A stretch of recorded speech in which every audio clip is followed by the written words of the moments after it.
Hi, Cool. Katie. Hi. Oh, hi. How are you?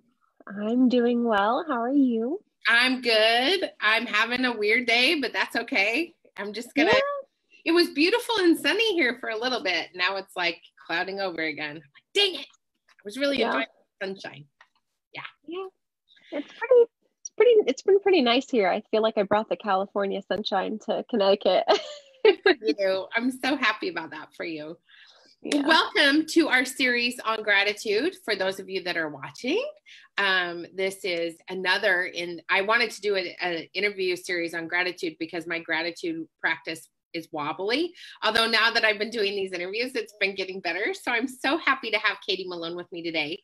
So Katie, would you introduce yourself and tell the people watching a little bit about who you are and what you do? Sure. So I'm Katie Malone. I am the mother of a 3-year-old little boy, and I am a trained Usui Reiki master healer, as well as a digital marketer. Yeah. Since becoming a mother, everything's kind of changed for me. So my focus is really working with moms in business and in their spirituality. That is so awesome. My mom is a Yeah. Reiki master, so I am a big fan of the Reiki masters. Cool. Well, thank you so much for being here. So I want to get started by asking if you have what you consider to be a gratitude practice, and if so, what is it? I do. I do. And it's funny, I'm home at my mom's house and I started noticing since I've been here, she has all these different signs around the house, like little sayings and things up on the wall. So I know this was like ingrained in me since I was a young kid, but my current practice now, and I've been trying to teach my son some gratitude. So in the morning, before we get out of bed, we talk about gratitude and we talk about what we're grateful for today. And he's 3, so he doesn't really get that, but I do try to spend some time just in that feeling of gratitude. I've had anxiety and depression that I've suffered with, and a lot of times I'll wake up with that anxious feeling. Mm-hmm. And if I can go to that place of feeling gratitude within my body, it tends to kind of shift the energy for the whole day. And that actually works throughout the day. Anytime I'm feeling stressed or I can feel worry creeping up or anxiety, I always, once I notice it, I'll shift to gratitude. And it's amazing how it kind of like pushes that anxiety along. It's like, well, we're worrying about something that hasn't happened. Let's be grateful for what we have. And really, that's just as simple as saying things in your head. Like, I'm grateful for this beautiful sunny day. I'm grateful to be here in Connecticut with my family and trying to go through some different things, not always tangible. I'm grateful for feeling gratitude. I'm grateful for my gratitude practice. And then again, before we go to bed, this is a new one. Before we go to bed, we talk about our day and we kind of recap where we've been because my 3-year-old, really verbal and wants to talk. Mm-hmm. But I've been trying to get him to tell me first, what are you grateful for today? Mm-hmm. And it's pretty amazing because it's shifted from like my trucks and, my puppy dogs to like, I'm grateful we went to, the strawberry patch or, some things beyond just little toys and stuff. So It's really fun that age. I love 3 to 4. It was my favorite age with all my kids, and I used to teach preschool. So I'm a big, huge fan of the 3 to 4 age. okay. They really start to pick up on feelings and they're like, oh, this feels really good or this feels really crappy. And so it's really fun to watch them become more intentional in how they connect and communicate what's going on because they find the words now to Yeah. express what they're feeling. It's really, Yeah. really fun. I love that you'd have that practice with your little one because a lot of people that we've had on haven't talked about that at all. So I think it's really lovely that you are intentionally creating that space for him as well. I think that's so lovely. Yeah. I noticed that he I could sense his face maybe before he had the words for feelings or anxious. That was my practice. I said, well, without explaining what all that means, let's try to shift it with thoughts and energy. And starting at a young age, then maybe he'll carry that with him without Yes. even knowing it. Mm-hmm. The more it's ingrained into your daily habits and just kind of something that you do, the less you have to think about it and, it just becomes routine. Yeah, I really love that a lot. Has listening to him shifted the things? Like sometimes I find that when I'm like listing what I'm grateful for, it's really surfacey sometimes. Has listening to him shifted the way you think about what you're grateful for? Yeah, I think so. Like what he was grateful for has shifted too. Like I said, from the toys to more like being grateful for experiences. Like we've gone to, gone to the beach and picked up the sea. I think one day he said, I'm grateful for the seashells and seeing and hear. And he like pretended like he picked up the shell. So I knew he was talking about that experience of going to the beach and listening to the seashells for the sound of the ocean. And like he was expressing that experience. And I mean, that almost made me cry because that, that's a great thing to hear. Yeah. But yeah, it does help you kind of put it into perspective. A child's perspective is so different from what we think about as adults. We're like, oh, I'm grateful my bills are paid. And they don't have those things to think about. So yeah. Why is being grateful something you consider to be important? Well, I believe, as a Reiki energy healer and just as a human, I believe, everything is energy and our thoughts are energy. So what we're thinking about is what we're going to bring about. We're going to call more of that to us. Yeah. So when we're in a state of stress and anxiety and worry, those thoughts are going to bring more of that in. We're going to feel more yuck. So in gratitude, we're expressing what we're grateful for, and that's just going to call in more things to be grateful for. Yeah. And I've witnessed that to be true all throughout my life. What's your favorite experience of that when you've borne witness to it? That's a good question. I think in looking back, I have a gratitude journal and I don't always write everything out. It's nice when I give myself the time to write it, but I went back and looked, and years ago, what I had written, I was grateful for, I then had. And that's super powerful. Like just to think I put that energy out there. Yeah. And it made it happen. Mm-hmm. Yeah. So how has your life changed since you began focusing on gratitude? Do you remember when you first started focusing on gratitude? So I was trying to think about too when I first started. I know my mother is very into the same thing, so she kind of ingrained that gratitude. When you're a kid and you talk, your mom talks about gratitude, and you're like, okay, what are you grateful for, thankful for? It doesn't make as much sense, but like I said, it kind of makes sense the older you get. So I do remember that with my mother, but more as like something we did together, and I didn't take on the practice myself until I was an adult, probably till I went to college or even late 20s, when I really started getting into spirituality, and when I really decided that I was going to determine how my life was going to go. Life wasn't going to happen to me anymore. I was going to be in charge of life, and that gratitude and positive thinking were a part of that process. Probably my late 20s is when I took it seriously. And so how has your life changed because of that? Well, when I was 29, I was living in Baltimore. I had a job that was okay. I had graduated from college with a degree that was okay. And I wasn't happy. I knew I wasn't happy. I didn't feel rooted where I was. I didn't feel like I belonged back here in Connecticut either.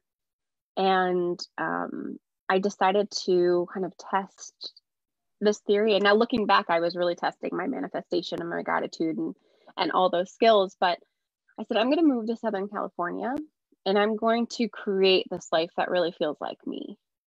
Because everything in the past, I've kind of just, okay, I went to school because that's what you're supposed to do, and got a degree, but nothing felt like, it didn't feel right. Yeah. And that's when I really started listening to intuition, and intuition brought me to Southern California. And I moved with maybe $300 in my bank account and no job and no place to live, and was able to figure all that out. And I think this October, it'll be 7 years since I moved to SoCal. And I am doing work. Like I've never had a job that I just loved, and things that I could do remotely while being a mom, which is something that I've always wanted to do, with a man that I love in a place that's beautiful. And I think that's a testament to that. Yeah, I think what's really been very interesting in interviewing all of you and listening to all of these interviews is the idea of taking the risk to believe that this practice of gratefulness and gratitude and manifestation and really connecting to what it is that brings you joy is the thing that actually sets you on your way. So every single person that we've talked to in this series has said something like, I had nothing, right? And so like you had $300 and a wish and a dream, right? And you just knew you were going on a whim and you'd figure it out. And I think for so many of us, we get caught up in this idea that I have nothing, right? Or we look around us and think, well, I have this big vision, but right now I don't have even close to that vision. How am I supposed to get to that vision? And this practice of gratitude and focusing on that dream and what you want is really how you get to the big vision, right? And really talking about it and putting it out there. So how imperfect has your practice of gratitude been? Like, do you feel like you have a perfect practice, or do you feel like it comes and it goes and it ebbs and it flows? Yeah, I think I'm pretty human and pretty normal, especially in motherhood, where my day doesn't always go as planned.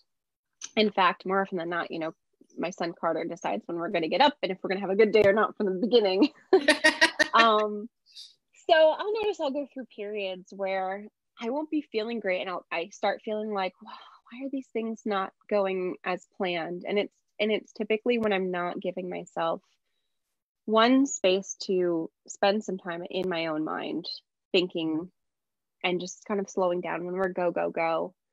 And life gets that way, but it's just a matter of like, I'll start to feel it. I feel off. And I feel like things aren't really unfolding the way that I envisioned, and then I go back to it. Yeah. And I think that's okay, because that's human experience, right? If you can check yourself and kind of get back into it. I think that part of the reason people don't, so I am a big fan. One of the reason that people don't practice gratitude is because they think they have to do it perfectly. Yeah. And they think that if they don't do it perfectly, that they've just, why even try? Why even bother? And I think that it's so important to just give ourselves that space and that grace to be like, well, I can pull a few out of my hat, right? Even when it's the worst day, I can find something to be happy about or grateful for, right? Yeah. Even if it's a bad day. I was going to say, if you came up with one thing, one good way to do it, and I'm thinking this is a good way to do it with my son too, is if you had a jar and every day you just write one thing, put it on a piece of paper and put it in that jar.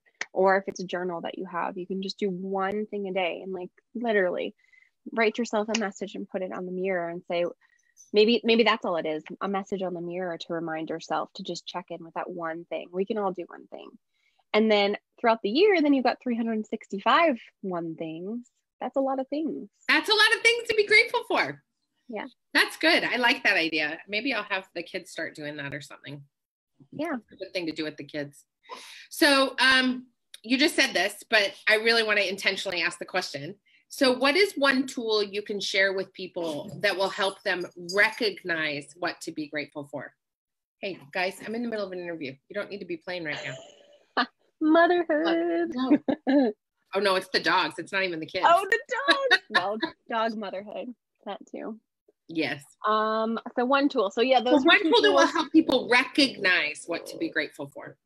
Oh, to recognize what to be grateful for? Yeah. I mean, just looking around and observing what physical things, what emotional things you see. It's really about being present, right? You have to kind of stop and take stock. After telling you that story of the journal, I think that's a really good way too, because then you can go back in time and see, and you don't have to look at that every day. Go back and look at a year later. Yeah. I love that idea of like coming back to it after a while. I think that idea of coming back and having it really be the culmination of all of those things and see how far you've come. Because I think even when we're having bad years or trying years or years where we don't think things are going the way we'd like them to, if we can reflect back on where we've been and where we've come, it's much easier to have a consistent practice that starts to become the fiber of who we are. Mm-hmm. Yeah, I would agree. The easier we can make it, and the easier we can prove it to ourselves. Right. Yeah. I think it's so important. So the last thing I want to ask you is, if people are really thinking about, right now, we're in this weird time, we're living in the middle of this pandemic. There's all this chaotic energy happening in the world. There's a lot of sorrow and a lot of collective grief taking place. People who I've been talking to, my clients, my friends, people in my world are just so struggling with how to feel good. And they're actually feeling guilty for feeling good. So when you think about practicing your own gratitudes with your son and the things that you do in the world, how do you think that can help us get through whatever it is we're going to be getting through for the next several months? It's going to be a while. One of the things, are you familiar with Dr. Joe Dispenza? Oh, yes, I love Dr. Joe. Okay. He is intense. So I've been listening to audiobook, reading his books, and I love to listen to a lot of what he says. And he talks about how we can train our brain and kind of rewire our brain to create our future, right? So whatever thoughts and feelings we're having today is a result of the past. It's remembering an experience we've already had. Mm-hmm. So if we want something different in the future, we need to tell our brain what that is, yes, so that it knows and begins to rewire it. And you can do that through meditation and visualization. Mm-hmm. So I've been trying to be really intentional about my visualization practice, mm-hmm, because the world that we live in now, yeah, it's tough. And one thing I will say is feel all the feelings. Allow yourself to feel all the feelings. What a lot of people are doing right now is they're trying to push through it. And especially on digital and social media, they're trying to, everything's okay, or everything's really intense. Just let yourself sit and feel. We're human. We have to go through these emotions. It's just whether we continue to carry that with us. Yes. So sit with them, feel them, and then agree and set the intention that this is for this moment. It's not for the future. And then close your eyes and visualize what you want to be grateful for in the future. And right, allow your brain to visualize what that looks like. What does it feel like? What does it smell like? And you can sit with it. If you're a writer, go ahead and write down some ideas. If you're a vision boarder, make a new vision board for even just a few months from now. And I think that's really one of the only ways we can find control in this chaos, right? Mm-hmm. I mean, we can't change the world around us except through, actions and helping with push movements forward. But in general, the bigger picture, you can't say, I'm going to change X by next week because it's a world thing. But you can decide what you want to create for your life and for your family. Mm-hmm. And for my son, I'm going to figure out how that will look. But we do a lot of daydreaming. Mm-hmm. We do a lot of, what type of adventures do we want to go on and that type of thing. So I think you can do that with your kids. What type of world do they want to see? When we go, I think just daydreaming. And I love daydreaming. That's such a great idea. That's such a fun thing. I love that. If people want to connect with you, Katie, how can they find you? I am at Hey Katie Malone, pretty much everywhere on social media. Or you can send me an email, katie@kmalonemarketing.com. Pretty quick to respond on Instagram. That's the number one, but you can send me a message anywhere and I'll get back to you for sure. Thank you so much for being my guest here and chatting with me today. I'm so glad we were able to do this. Thank you.